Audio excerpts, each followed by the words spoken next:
किसी ने बड़ी कमाल की बात कही कि जिंदगी में खुशी या सुख मांगने से नहीं जागने से मिलता है।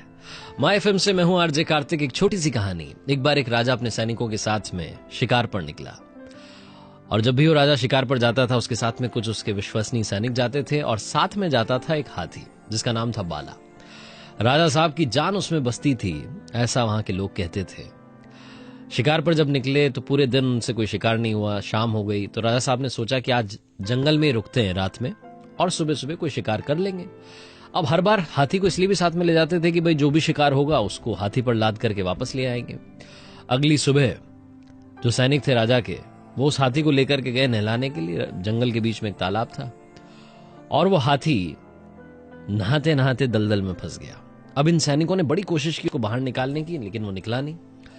घबराए हुए सैनिक पहुंचे, राजा साहब को जगाया, बताया कि राजा साहब हमसे गलती हो गई है, हम बाला को नहलाने के लिए लेके गए लेकिन अब वो हाथी जो है वो बाहर नहीं आ रहा है। राजा ने पूछा कि क्या तुमने सारी कोशिश कर ली? बोले कि हाँ हमने सारी कोशिश कर ली, वो बाहर नहीं निकल रहा। राजा साहब क्या किया जाए, उसकी जान अब अटक गई है। राजा ने कहा जल्दी से जाओ, राजधानी से जो हमारे सबसे अच्छे मंत्री हैं उनको बुला करके लाओ, वो कुछ हमें उपाय बताएंगे। मंत्री साहब को बुलाया गया, मंत्री साहब आए। मंत्री जी ने कहा कि राजा साहब अब आप मुझ पर छोड़ दीजिए, हाथी बाहर निकलेगा और मैं आपको विश्वास दिलाता हूं कि हाथी एकदम सही सलामत बाहर निकलेगा। राजा क्योंकि भरोसा करता था मंत्री पर, मंत्री से कहा ठीक है तुम संभालो अब जो भी स्थिति है। तो मंत्री ने उन सैनिकों से कहा कि जाओ और नगाड़े लेकर के आओ, इस तालाब के चारों ओर ऐसी तैयारी कर दो कि युद्ध का माहौल बन जाए। सारे सैनिक गए, उस तालाब के चारों ओर नगाड़े मंगाए गए, पूरा माहौल बना दिया गया युद्ध का। जोर जोर से नगाड़े बजने लगे और वो हाथी जो बेसुध पड़ा था, बेहोश पड़ा था, वो अपने आप उठा और उस तालाब से खुद बाहर निकल के आ गया। राजा को समझ नहीं आया कि दलदल में फंसा हाथी नगाड़ों की आवाज सुनकर के बाहर क्यों निकल आया।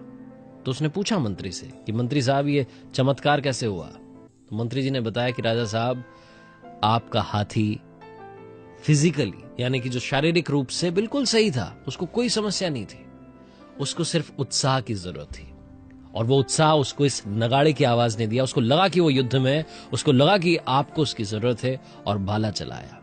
ये छोटी सी कहानी हमें एक बहुत बड़ी बात सिखाती है। जिंदगी में जब आप एक्साइटेड रहेंगे, उत्साह रहेगा आप में, तो एनर्जी अपने आप आती रहेगी। हर दिन जब आप जगें तो ये सोच करके जगें कि एक नया दिन आपको मिला है और इस दिन में आप बहुत कुछ कर सकते हैं। अब क्या करना है ये आप पर निर्भर करता है।